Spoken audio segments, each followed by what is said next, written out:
bienvenidos a esta emisión de nuestro programa Los Criterios del Poder Judicial, auspiciado por el aula de la revista Tiempo de Derechos, así como la Fundación Aguirre Azuela Chávez Jauregui Pro Derechos Humanos AC. Muchas gracias por recibirnos, queridos amigos Rafa Estrada y César Ruiz. Hoy tenemos un tema muy interesante desde el punto de vista de la materia de trabajo, y es el relativo a las pensiones jubilatorias y su cuantificación conforme a la ley del ISSSTE.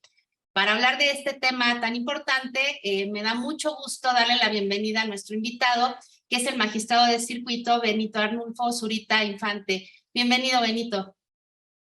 Gracias. Muchas gracias por estar aquí. Y también gracias a todos quienes nos escuchan y nos ven a través de la transmisión en Zoom y de las redes sociales.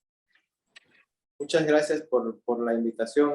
Es un tema bastante interesante y te agradezco mucho esta oportunidad de poder dialogar contigo sobre esta jurisprudencia de la Suprema Corte de Justicia de la Nación. Muchas gracias.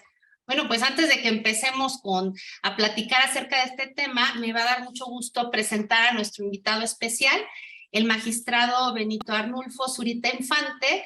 Es originario de Macuspana, Tabasco, licenciado en Derecho por la Universidad del Valle de México y cuenta con la especialidad en Administración de Justicia en Juzgados de Distrito, impartida por el Instituto de la Judicatura Federal.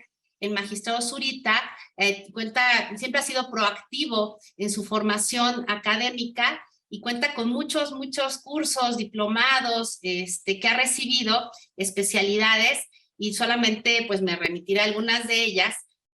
Ha tomado los cursos de redacción jurídica organizado por el Consejo de la Judicatura Federal.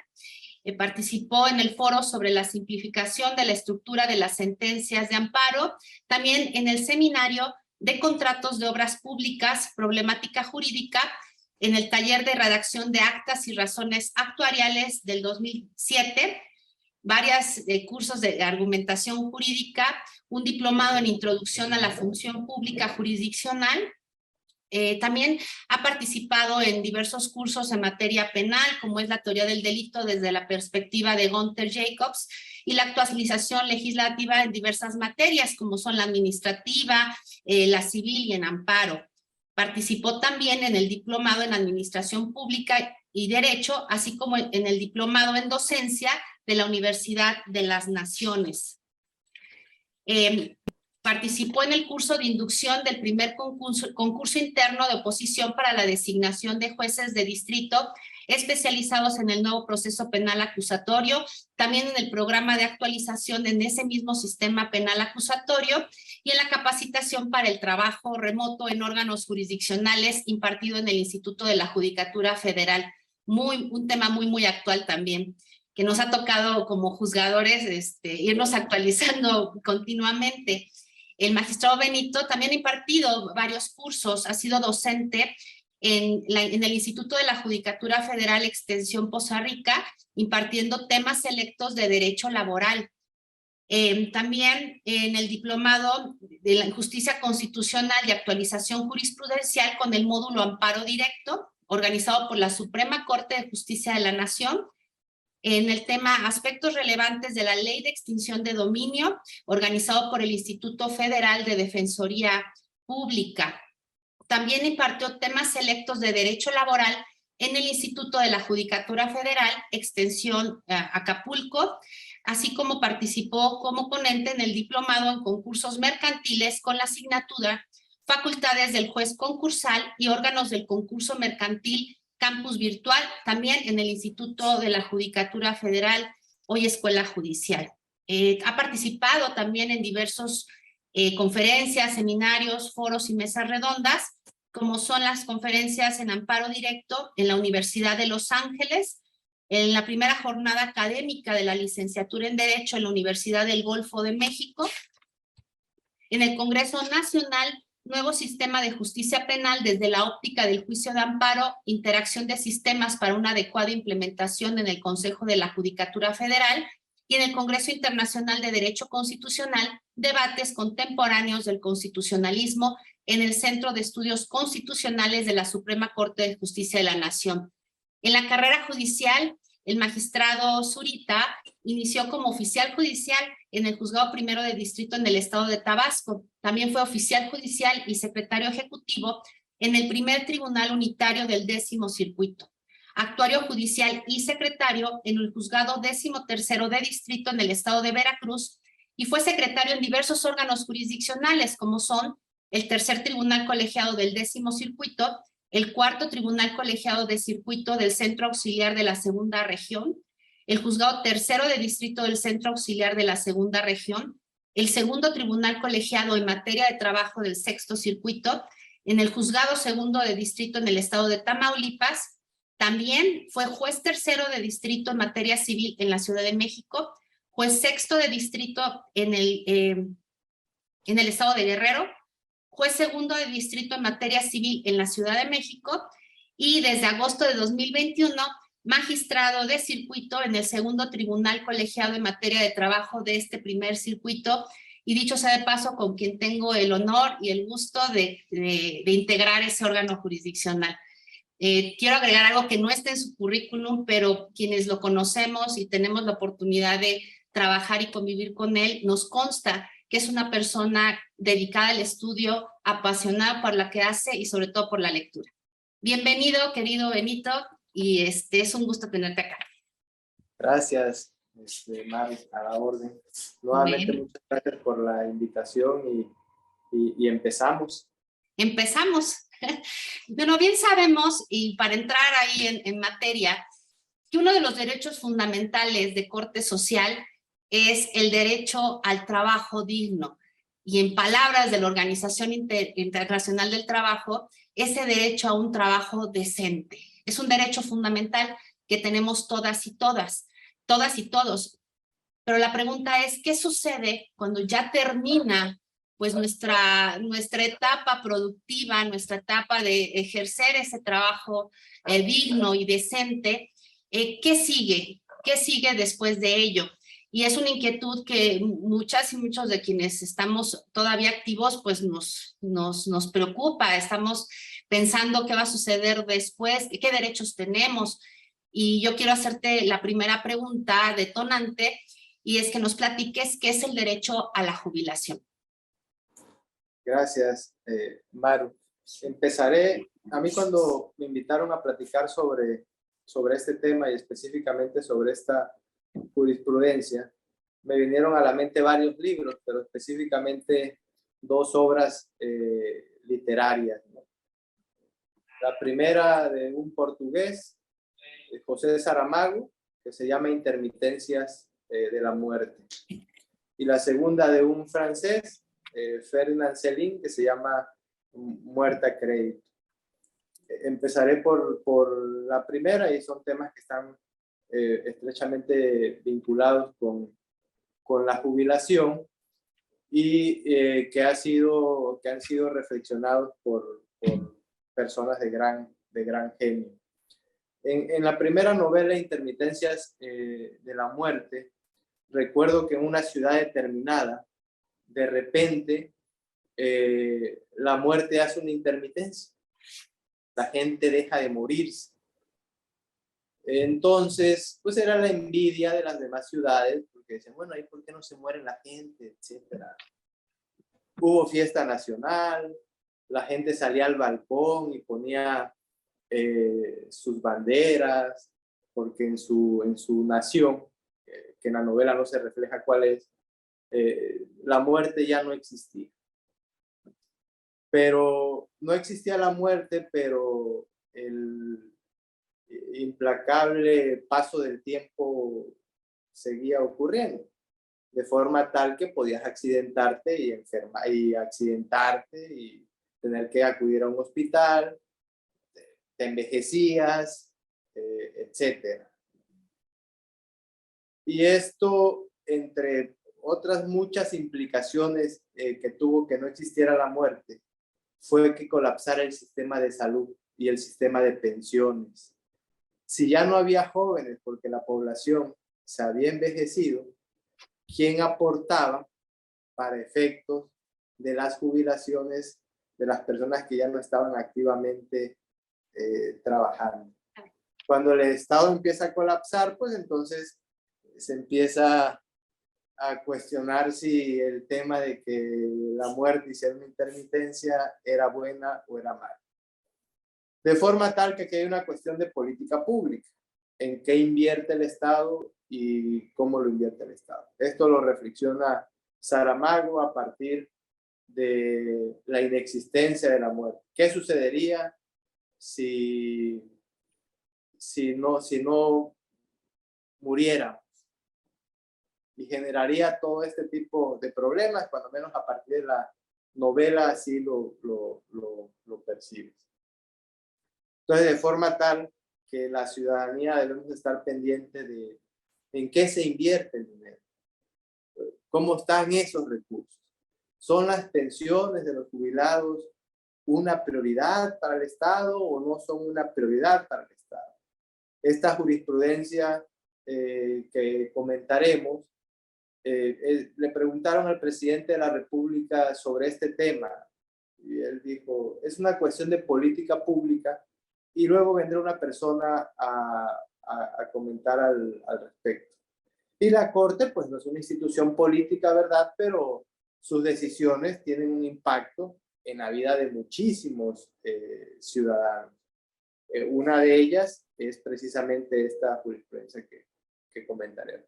Esa es la primera obra literaria que me parece muy interesante, que trata ese tema de cómo colapsa el tema de las pensiones. Y la novela del francés se llama Muerte a crédito. El simple título refleja mucho. Es una novela escrita en el 35 o publicada en el 35 y refleja mucho desde su propio título la forma en la que vivimos actualmente. En la novela un joven va viendo cómo van pasando las épocas, ¿verdad? Y cómo van muriendo. Su familia vendía prendas de encaje y cómo eso dio paso a otras cuestiones y se va quedando sin recursos. Su papá pues era un asalariado, el salario que le pagaba el Estado no le alcanzaba, etc. Pero muerte a crédito. Yo saco una casa y tengo un crédito de 30, un carro y un crédito a 5 o a 10 años. Y así sucesivamente. Entonces el título nos puede dar un claro reflejo de la realidad de cómo vivimos. Si esto es así, si vivimos así, y si nuestra muerte es a crédito, las pensiones, una vez que mi vida activa ha terminado, son suficientes para afrontar ese tipo de circunstancias o moriré a crédito. Esa es una novela muy interesante.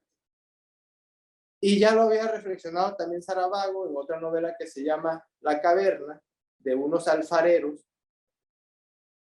que su actividad con la producción del plástico pues se vino abajo, ya no podían vender sus productos a los supermercados porque la gente prefería el plástico y ese otro tipo de material. ¿Qué sucede cuando yo, pensando en mi retiro, en mi jubilación, digo, bueno, una vez que me retire me dedicaré a esto? Tal vez eso para lo que me preparé, cuando llegue ese momento ya no existe. Son reflexiones que saco a partir de la literatura y que son un reflejo de lo que sucede. En la obra de Saramago, pues la gente envejece.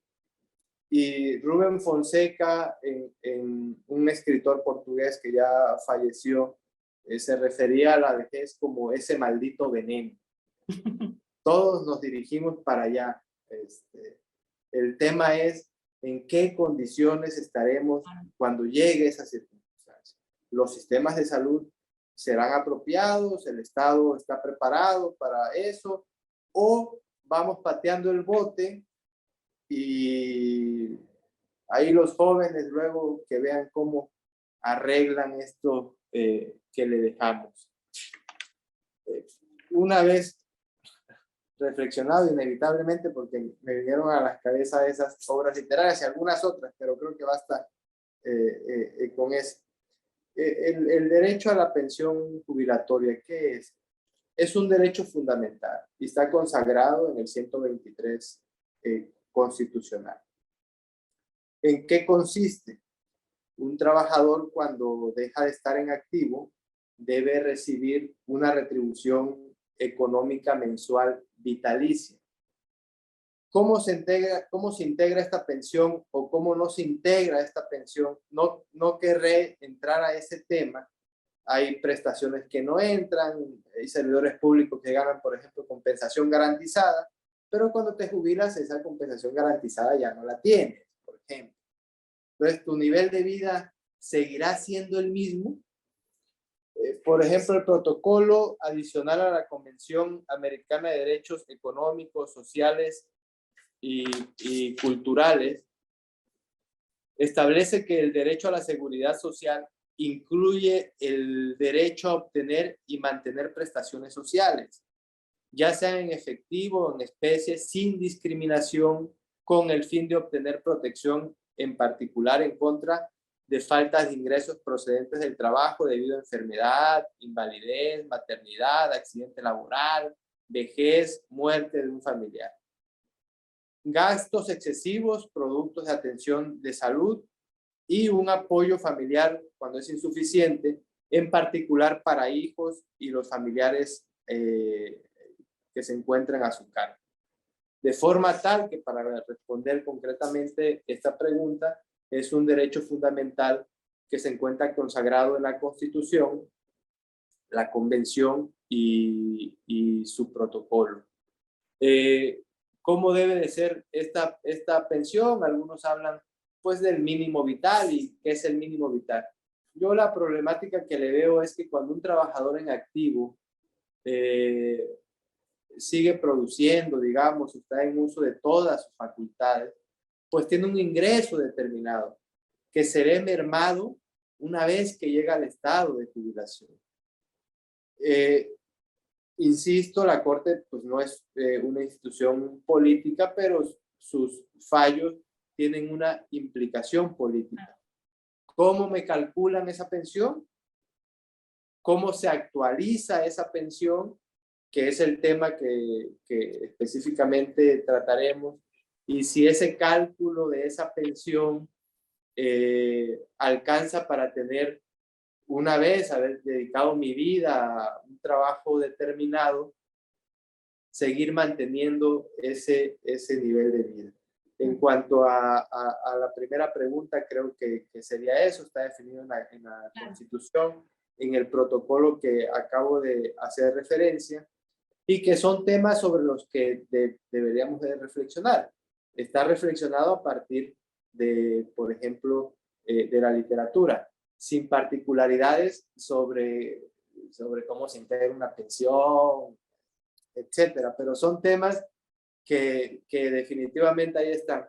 Hay una resolución de la Corte, un amparo en revisión contra leyes, donde una persona decía, oye, no me integraron la compensación garantizada. Y la Corte resolvió y dijo, no, bueno, la Convención establece y se ha establecido que estos parámetros, pero no dice qué debe integrar. Por tanto, el Estado tiene la facultad para integrarlo de la manera que considere es la correcta para que tengas una jubilación digna, digamos. Esa sería más o menos de entrada, de bote pronto, la respuesta. Muy interesantes reflexiones, y algo que es todavía más interesante es que se aborda no solamente desde el punto de vista de lo jurídico, sino desde la literatura. Sin duda es un tema que no solamente lo reflexionamos quienes nos dedicamos a impartir justicia, no solamente los estudiosos del derecho, sino también los literatos, ¿no? Y es algo muy enriquecedor poder incluir todas estas reflexiones en un tema jurídico que no podemos hacer a un lado y que no podemos dejar de reconocer que es importante.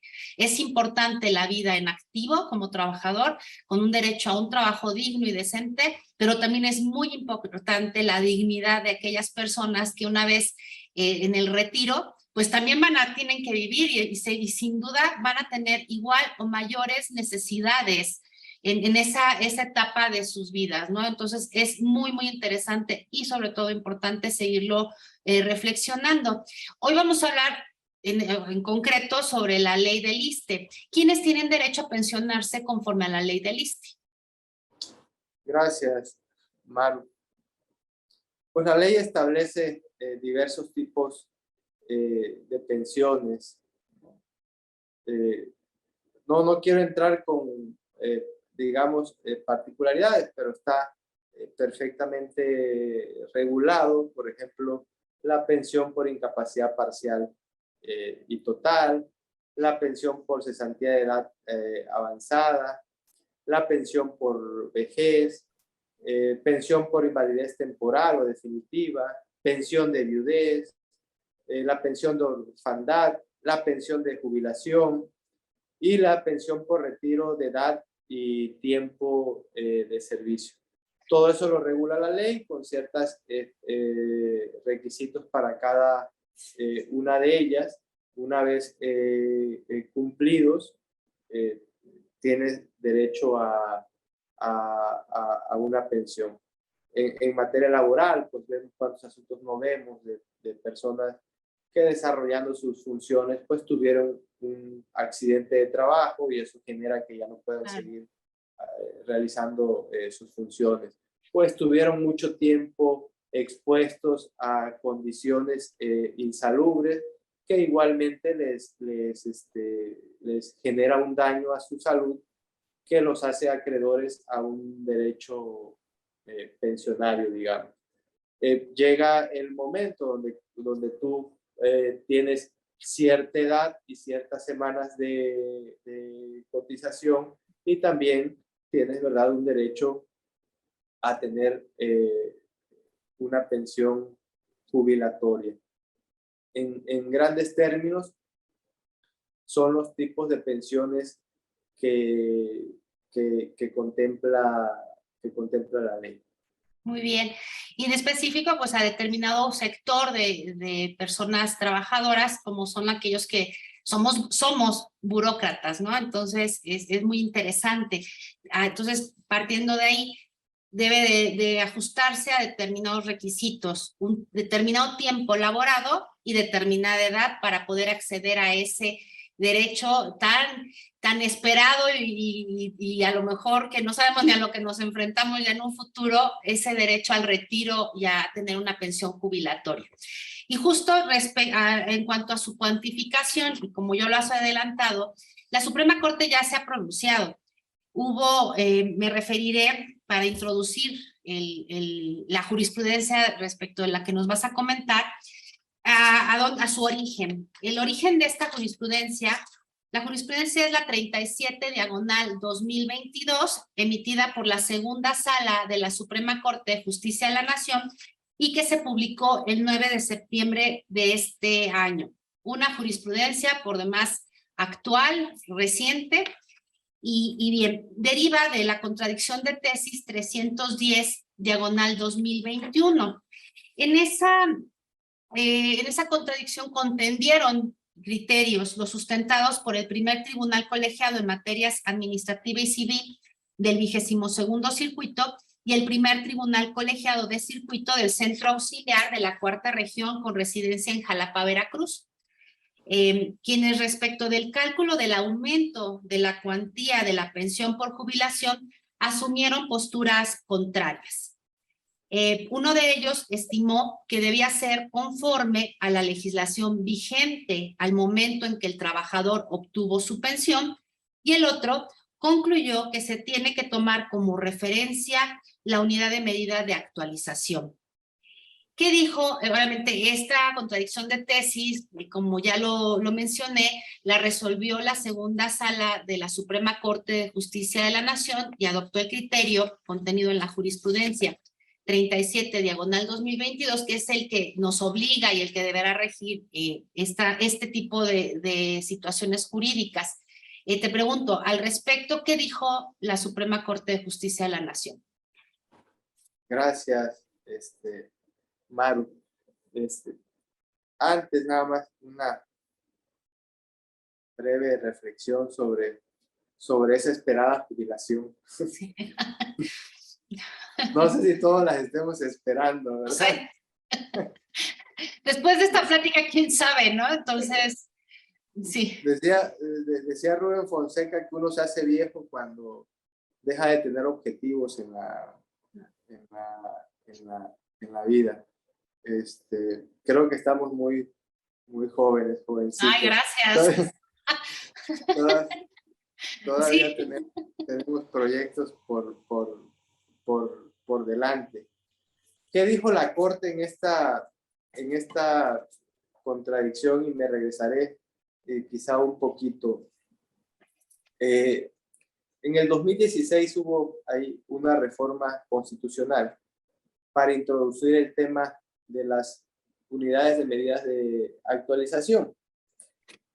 Esta unidad se utiliza como una unidad de cuenta, índice, base, medida de referencia para determinar la cantidad del pago de las obligaciones y supuestos previstos en las leyes federales, de las entidades federativas y de la Ciudad de México, así como en las disposiciones jurídicas que emanen de dichas leyes. Entonces, esa reforma decía, todo lo que haga referencia a salario mínimo, tendrás que entender que son UMAS. Cuando surge este tema, las sumas y el salario mínimo prácticamente estaban a la par, de forma tal que pasa desapercibido las implicaciones que esta reforma tendría a la postre. Lo digo por lo siguiente, si nosotros checamos al día de hoy, la UMA anda en más o menos 96 pesos y el salario mínimo en 256. Si tengo un tope para el cálculo de mi pensión de 10 veces, ya sea UMAS o salario mínimo, la diferencia es sustancial. Esta brecha de 2016 al 2022, pues es bastante amplia.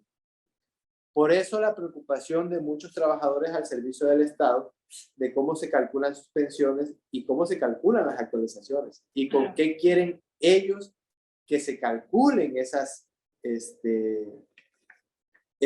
actualizaciones, digamos.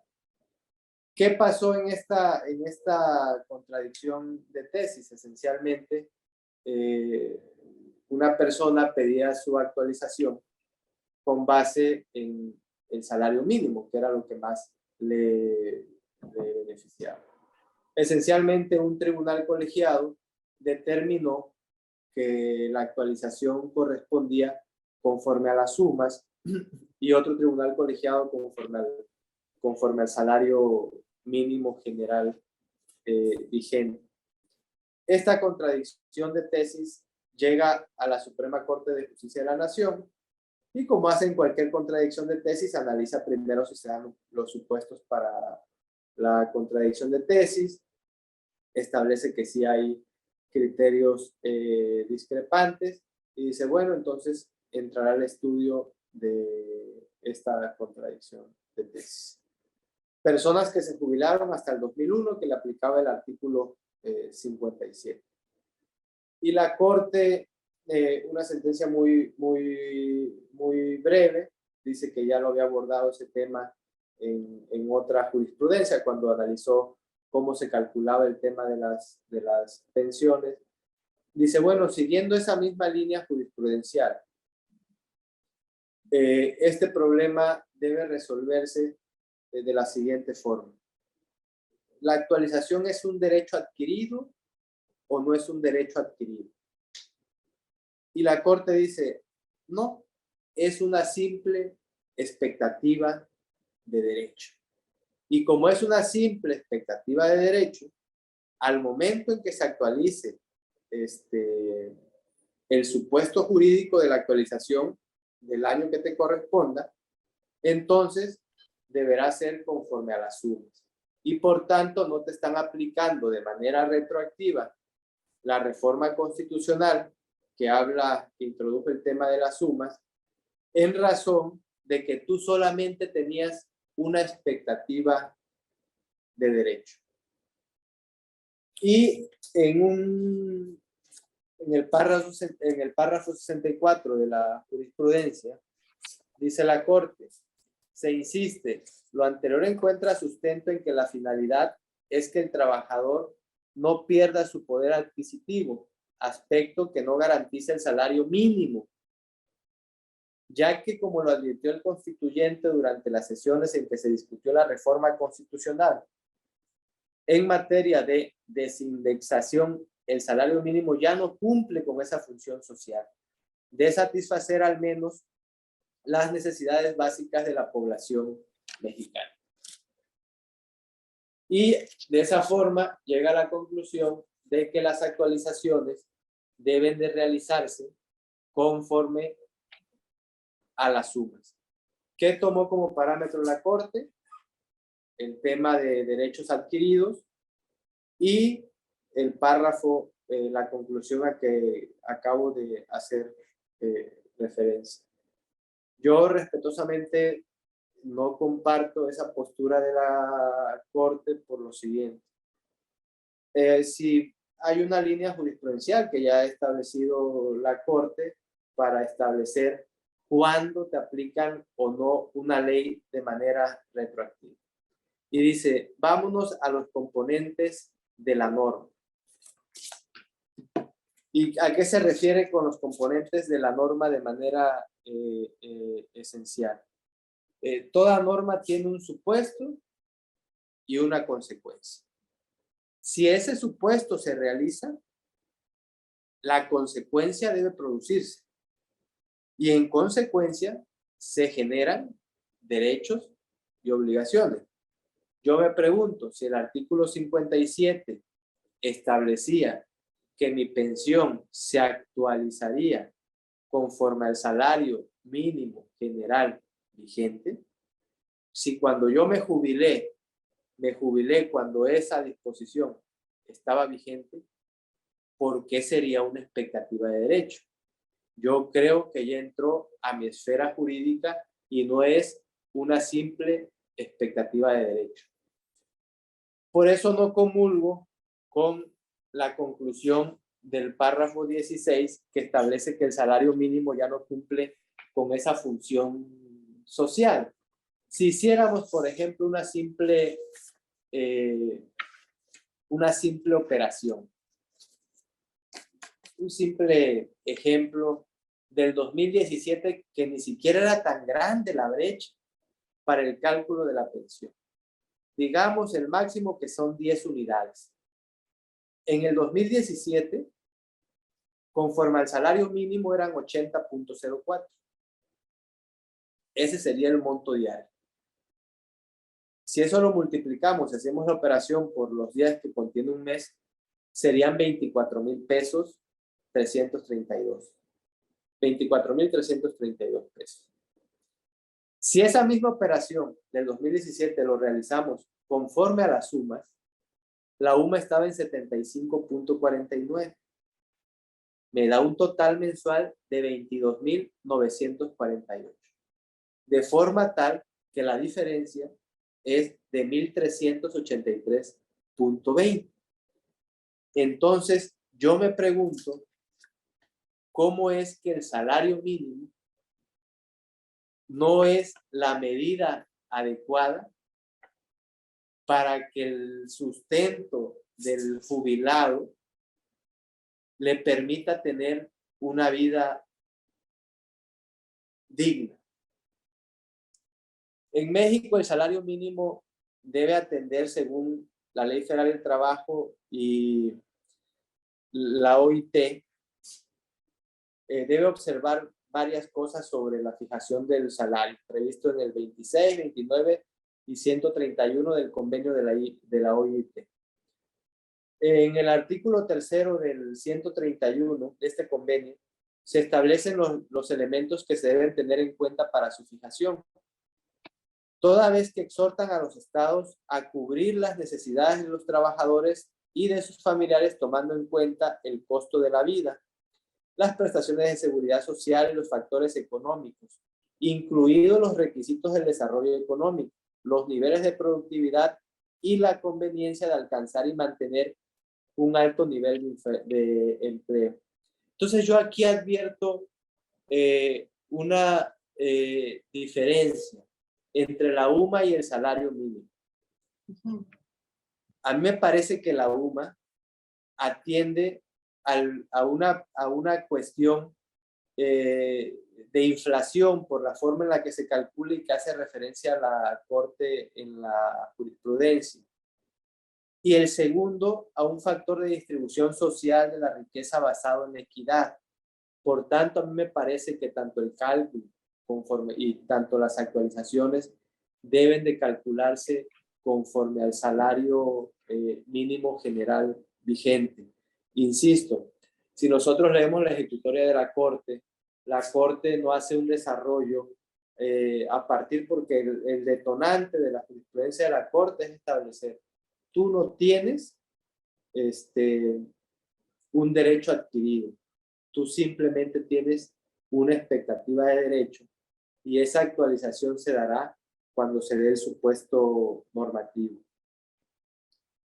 No hace el desarrollo de cómo llega yo a esa conclusión, porque insisto, si yo lo analizo conforme a la línea jurisprudencial que la Corte tiene, pues a mí el supuesto de la norma se dio cuando yo adquirí mi jubilación y decía que mis actualizaciones se darían conforme al salario mínimo general vigente. Y insisto, si nosotros hacemos una simple operación aritmética, veremos que lo más benéfico para el trabajador sería hacerlo conforme al salario mínimo general vigente.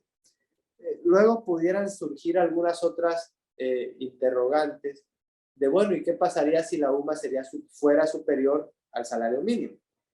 Pues bueno, ahí no tendríamos ningún problema.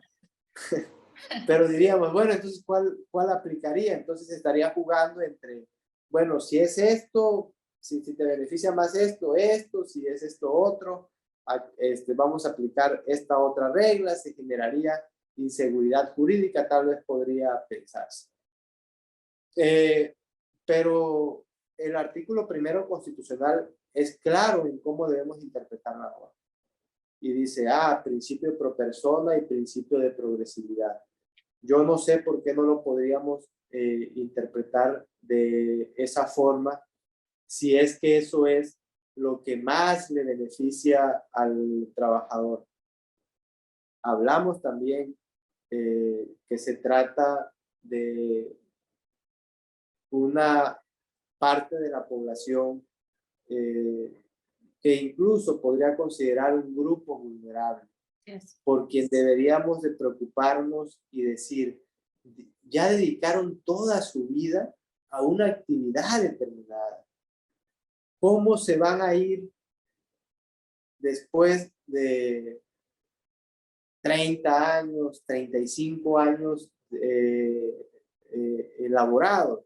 Y bueno, tampoco estoy inventando nada, es la regla de la vida. Pues surgirán enfermedades, surgirán, como ya lo comentaste, mucho más gastos. ¿Cuánto implica? ¿En qué condiciones está nuestro sistema de salud? ¿Me puedo atender verdaderamente? ¿Me pueden dar una atención de calidad? ¿O tendré yo que poner de mi bolsillo y me alcanzará con lo que me dan para ir a una clínica pública? Por eso yo comentaba que, y tal como lo refería el jefe del Ejecutivo, son cuestiones de política pública. No estoy diciendo que la Corte resuelva con base en criterios políticos, porque no es una institución eminentemente política.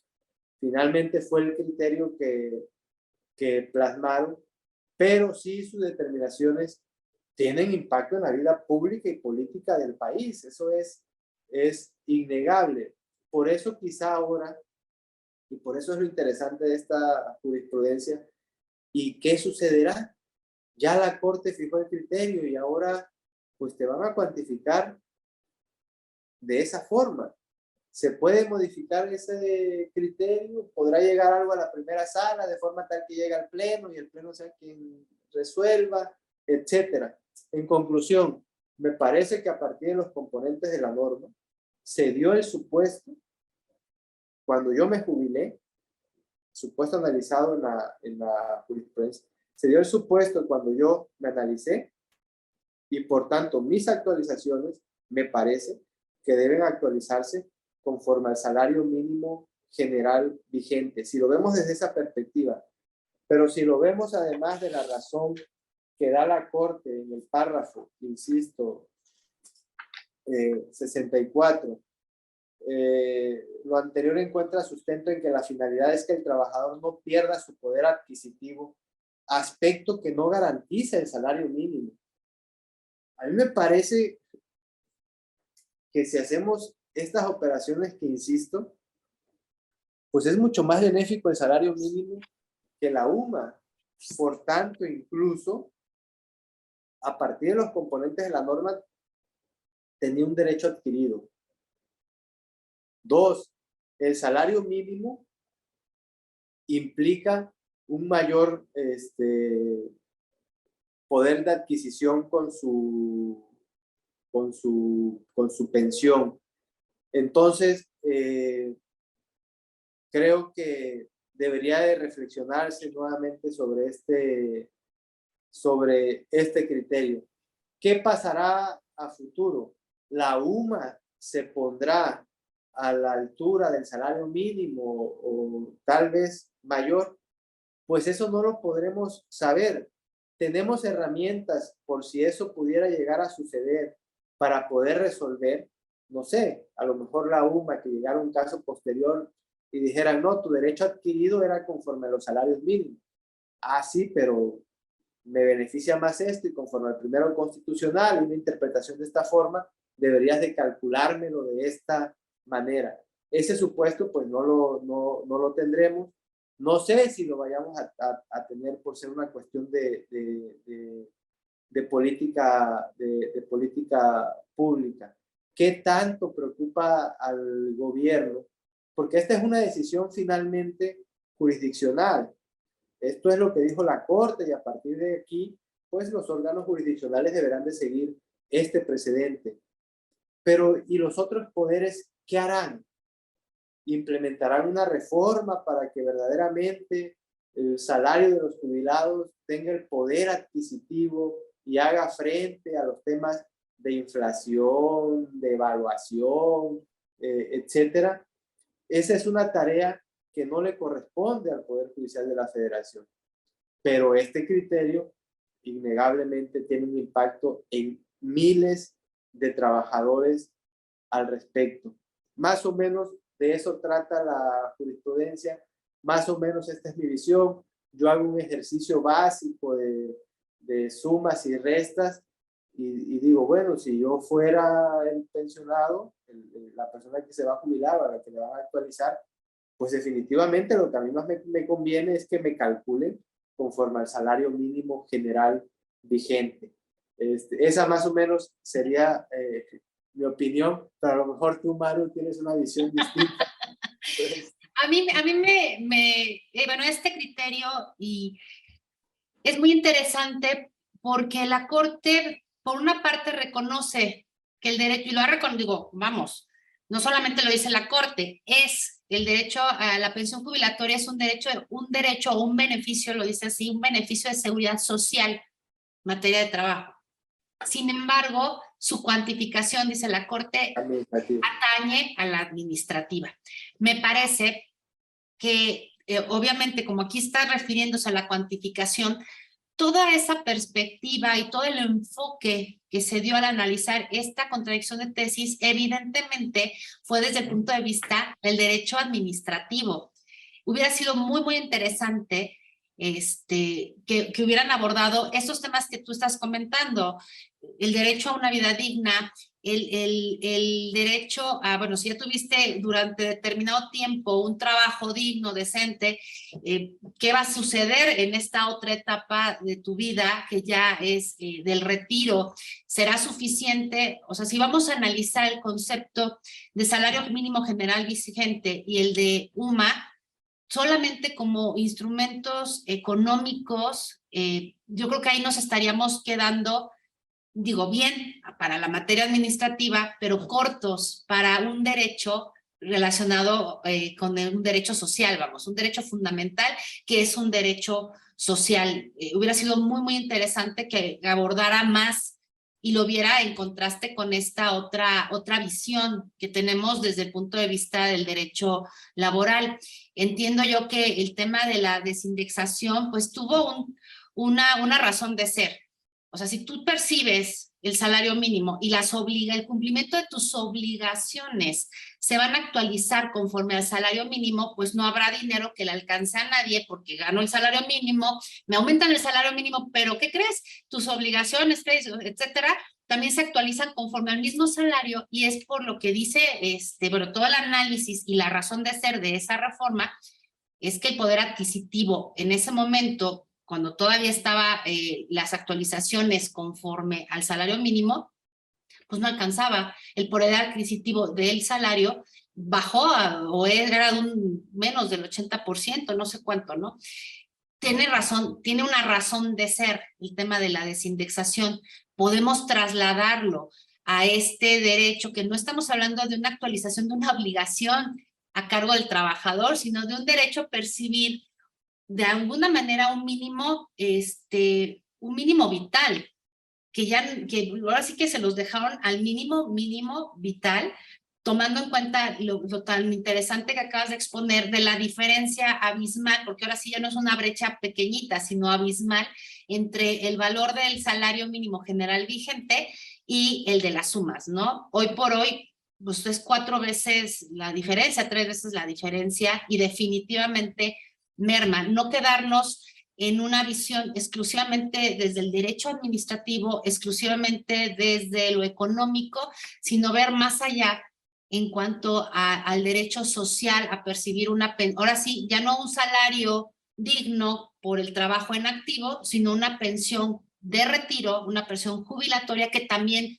pueda permitirles una vida digna a todas y todos aquellos trabajadores que actualmente se encuentran pensionados. Entonces, insisto, me hubiera encantado que en esta ejecutoria se hubieran puesto en serio en debate todos estos conceptos, que no es lo mismo la visión desde el derecho administrativo que ese enfoque que se tiene que dar desde el derecho de trabajo, ¿no? Entonces, muy interesante tu reflexión. No sé si para quienes están escuchándonos, me permites, voy a leer rapidísimo la jurisprudencia. Es la 37/2022. Perdón, fíjate, Sí, sí, es sí, amigo. interesante. Sí, también lo pensé cómo se abordó el asunto, pues desde la materia administrativa, que sí tiene ciertas reglas Sí. técnicas, de si hay conceptos de violación, no, si cómo se formularon, etcétera. Pero si ves el registro de la jurisprudencia y dice materia administrativa laboral. Así es. Así es. Entonces lo abordan desde el punto de vista administrativo y resulta ser una jurisprudencia aplicable a la materia administrativa y laboral, de forma tal que finalmente está decidido el tema. Está decidido, sí, pero bueno, me queda claro que lo que el punto en contradicción se quedó solamente en lo económico, ¿no? En cuanto a la actualización y cuantificación de la actualización, y dejó a un ladito lo que la propia jurisprudencia y la propia ejecutoria reconoce: el derecho a una pensión jubilatoria es un beneficio o un derecho de seguridad social que es de materia laboral, ¿no? Entonces, hubiera sido, insisto, muy interesante que hubieran puesto en debate también esos principios fundamentales del derecho de trabajo, y sobre todo que ya la Corte también trae toda una línea jurisprudencial al respecto, ¿no? Y nos quedamos nada más en lo administrativo. ¿Será o no será una decisión la más justa? A lo mejor sí, la más adecuada desde el punto de vista económico, pareciera, que ya vimos que en la realidad pues sí dejó una brecha impresionante entre lo que perciben actualmente las personas que tienen una pensión jubilatoria actualizada conforme a las sumas, ¿no? A lo que pudieron haber obtenido si hubiéramos seguido como en su momento así tenían derecho a una actualización conforme al salario mínimo general vigente. A lo mejor, sin duda, en su momento, cuando se pensó la reforma de desindexación, como lo comentaba, pues sí había un tema de actualizaciones, de obligaciones que chocaba con el concepto y sobre todo con el valor del salario mínimo en ese momento, pero que ahora definitivamente nunca va a ser la UMA, me parece, superior al salario mínimo, si no volveríamos al origen, ¿no? Si la UMA, que es con lo que se actualizaran todas las obligaciones, etcétera, fuera superior al salario, pues ahí sí definitivamente no habrá manera que a nadie en activo o en retiro le alcance, pero nada. Entonces, insisto, muy interesante los conceptos desde la óptica del derecho administrativo, pero sí hay que traer al debate, hay que traerlo a colación, la mirada desde el derecho de trabajo, la mirada desde de los derechos fundamentales de corte social, como es nuestra materia, ¿no?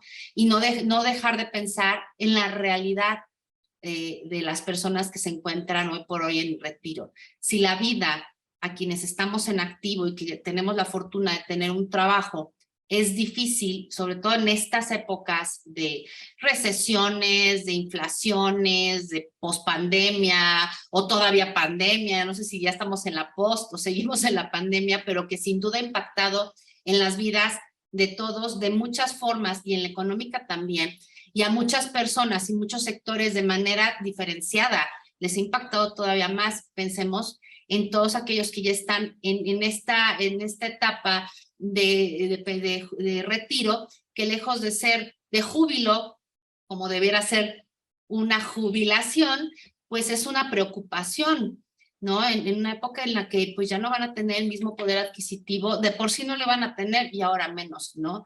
Pero muy, muy interesantes tus reflexiones. No sé si quieras decir algo más para ir cerrando y poder dar pie a algunas preguntas, si es que las hay.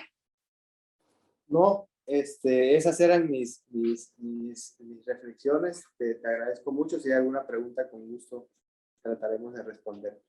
Muchas gracias, Benito. No sé. Dicho que ibas a dar lectura a la jurisprudencia. Sí, claro, para que tengan, sepan de qué estamos hablando, porque ya hablamos de todo lo que dice la ejecutoria, pero voy a leer la tesis, que ustedes la van a encontrar fácilmente en el Semanario Judicial de la Federación. Es la Jurisprudencia 37/2022 con registro digital 2025232. El rubro es pensión jubilatoria. El aumento anual en su cuantía previsto en la Ley del Instituto de Seguridad y Servicios Sociales de los Trabajadores del Estado, abrogada, debe cuantificarse con base en el valor de la unidad de medida y actualización UMA y no en el salario mínimo. Hechos. Los tribunales colegiados de circuito contendientes llegaron a posturas contrarias al analizar si para efecto de calcular el incremento de la pensión por jubilación debe atenderse a la fecha en que se otorgó dicho beneficio, o bien si es aplicable la reforma constitucional publicada en el Diario Oficial de la Federación el 27 de enero de 2016 en materia de desindexación del salario mínimo. Criterio jurídico. La segunda sala de la Suprema Corte de Justicia de la Nación decide que el aumento anual en la cuantía de las pensiones otorgadas en el periodo del 5 de enero de 1993 al 31 de diciembre de 2001, debe cuantificarse con base en el valor de la unidad de medida y actualización y no en el salario mínimo. Justificación.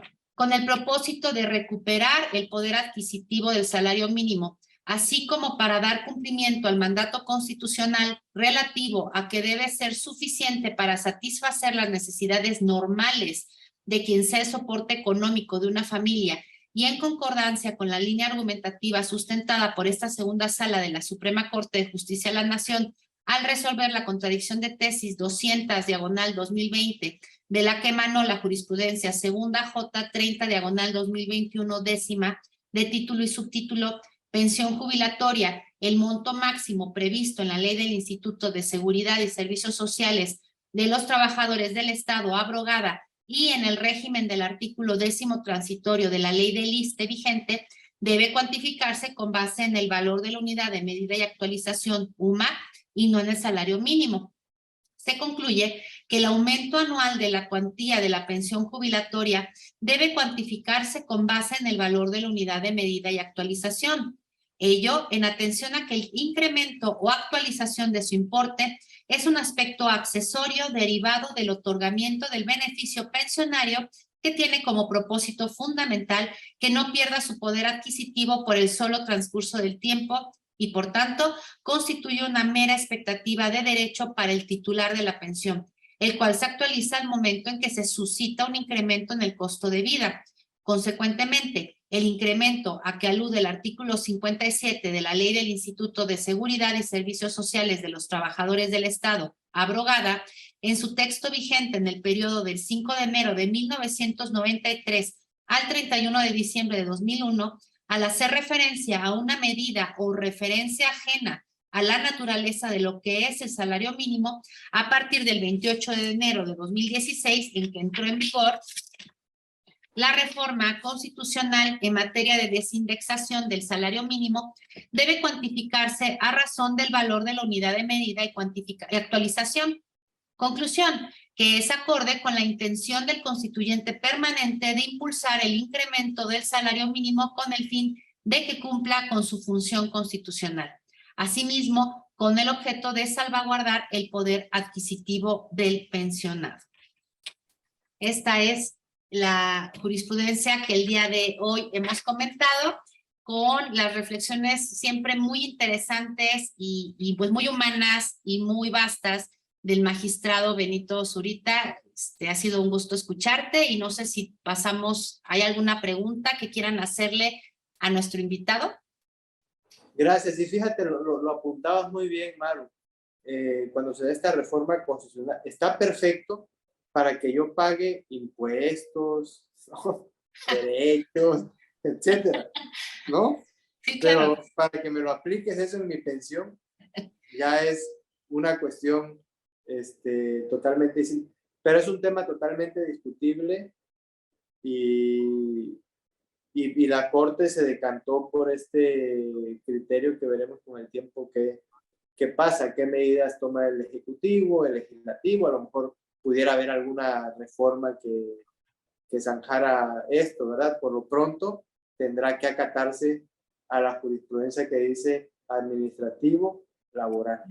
Así es, magistrado. Sí, querido César.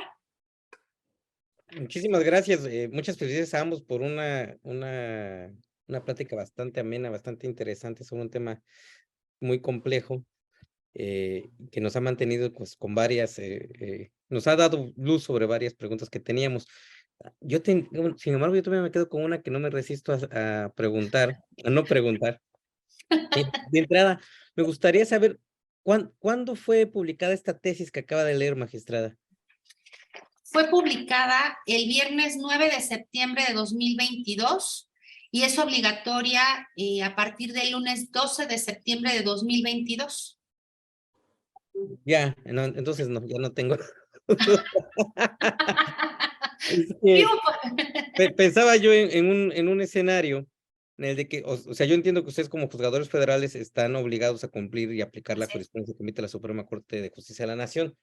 Sin embargo, y precisamente por lo que mencionaba el magistrado del aspecto de la pensión para garantizar una vida digna a una persona que se ha dedicado a trabajar 20, 30, 35 años de su vida, que incluso es un derecho humano reconocido por las convenciones internacionales, podríamos pensar que quizás cuando llegue un momento en el que esta determinación o este criterio, o más bien cuando las UMAS y la diferencia entre la UMA y el salario mínimo sea tan grande, podamos llegar a decir que la jurisprudencia ya no es aplicable porque han cambiado las circunstancias bajo las cuales se dictaron. Querido Benito. Mira, es un tema que hemos platicado con la magistrada en algunos asuntos a partir del tema del precedente, ¿verdad? Así es. Hemos por ahí tratado de explorar el tema de la ratio decidendi y ver las particularidades de cada caso para establecer si podemos como órgano colegiado decir esta jurisprudencia en este caso particular no aplica porque tiene este elemento diferenciador que no tenía cuando se emitió la jurisprudencia. por ahí en el colegiado, con la ponencia de la señora magistrada, hay un estudio al respecto. Sin embargo, en el supuesto así genérico que tenemos, o sea, especulando un poco, no sé qué elemento detonante podría existir, porque cuando emitió la Corte esta jurisprudencia, la diferencia ya era bastante considerable. Sin embargo, sigue siendo una herramienta muy útil, digamos, a partir del precedente y cómo debemos estar preparados los juzgadores para determinar cuál fue la verdadera razón de la decisión, las consideraciones que, digamos, son accesorias para ver la aplicabilidad de esa jurisprudencia al caso concreto, si verdaderamente se dan los supuestos para su aplicación.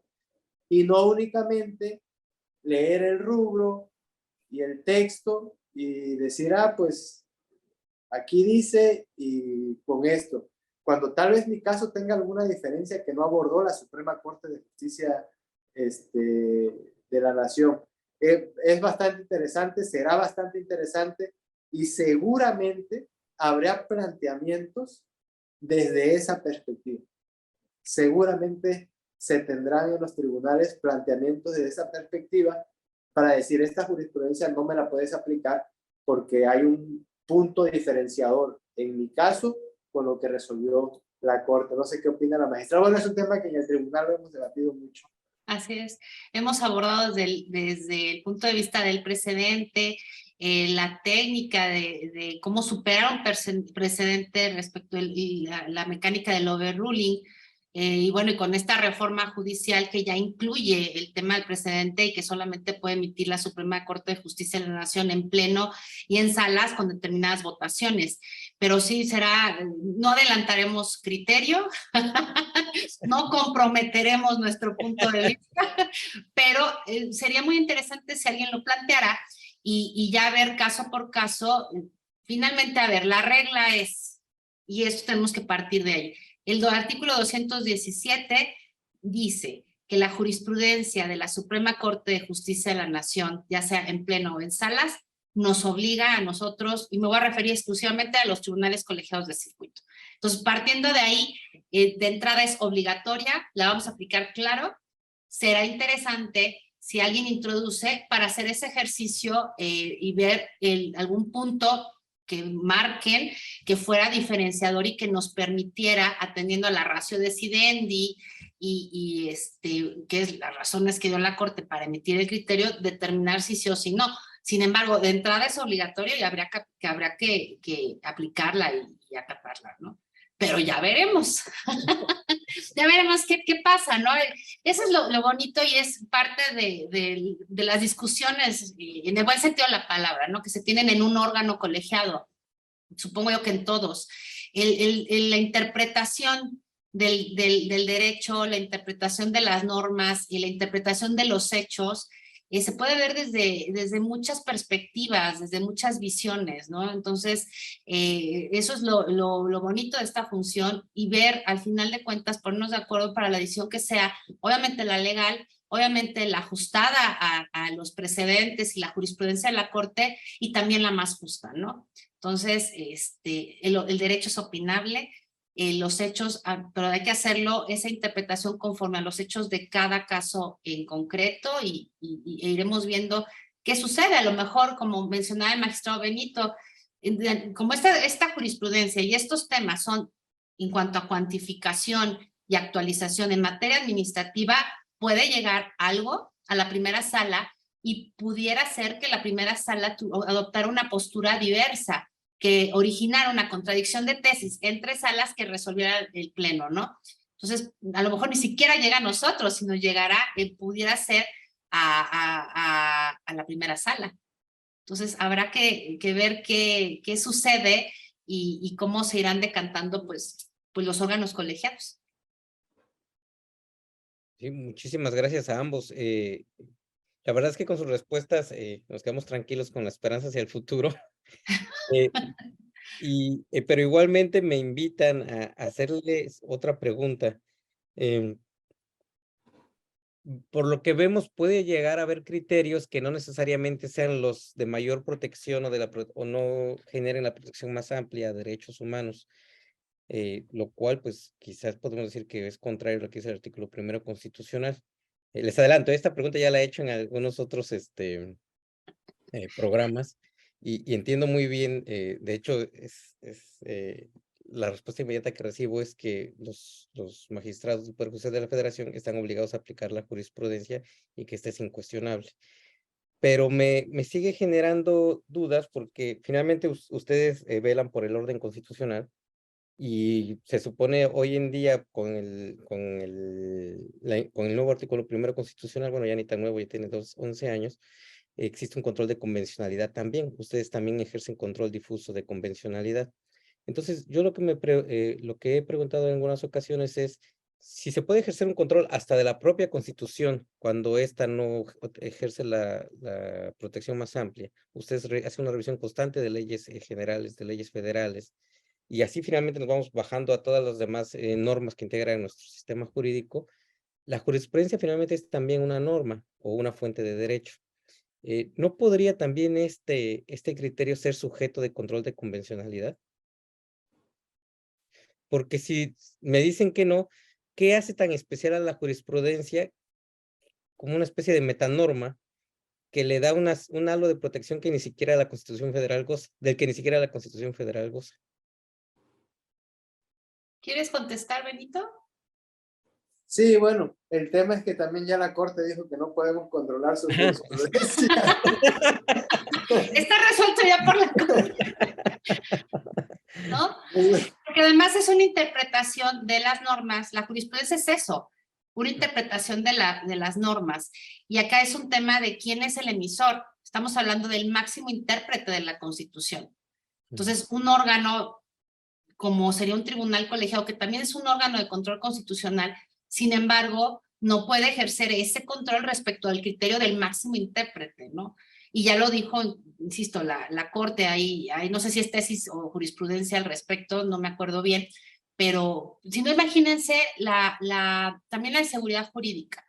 Por eso hay el tema de orden de órganos terminales y las facultades o las competencias de cada órgano terminal, ¿no? Entonces, sobre estos temas, pues, si es un criterio firme, obligatorio de la Corte, nosotros no podemos hacer ese ejercicio de control de ninguna manera, ¿no? Y también ha sido punto de debate en varios órganos jurisdiccionales, entre ellos el nuestro, es hasta qué punto, pues que si es una jurisprudencia de la Corte, hay que aplicar la de la Corte. O sea, incluso hemos tenido temas de si una jurisprudencia la sostuvo algún tribunal colegiado o un pleno de circuito y después la Suprema Corte se pronuncia sobre el mismo tema con algún criterio similar a esos órganos, ¿qué es lo que vamos a invocar? ¿Qué es lo que vamos a aplicar? La jurisprudencia de la Corte.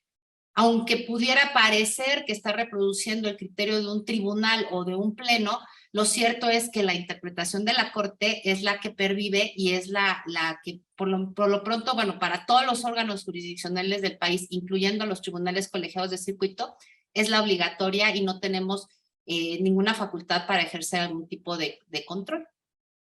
Lo que sí puede pasar es que sea un autocontrol de la propia Suprema Corte de Justicia de la Nación. Lo ha hecho en otras ocasiones, una nueva reflexión y ir cambiando conforme va dándose la dinámica de los derechos, la dinámica social, la dinámica de las normas, ir cambiando de posturas, y lo ha hecho en muchos casos, y hemos visto una Corte que ha cambiado, se ha transformado, a lo mejor en algunos temas de ser demasiado conservadora a ser ya progresiva.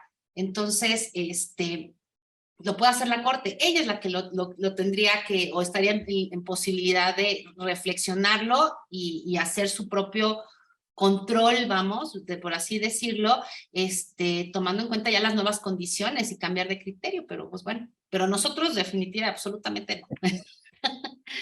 Ok. Sí, no podemos controlar la jurisprudencia de la Corte bajo el parámetro que explica. Hay un tema también muy recurrente y que que se ha discutido mucho. El tema de la carga de trabajo de nuestra Suprema Corte. Yo veo y la Corte Suprema de Estados Unidos, por ejemplo, al año resolverá 89, 90 asuntos. Y nuestra Corte tiene una carga de trabajo verdaderamente abismal, ¿no? Y no sé si también eso repercuta en ciertos precedentes. ¿Qué sí podemos hacer y qué no podemos hacer? Si la jurisprudencia de la Corte ya definió un tema, tenemos que aplicarlo.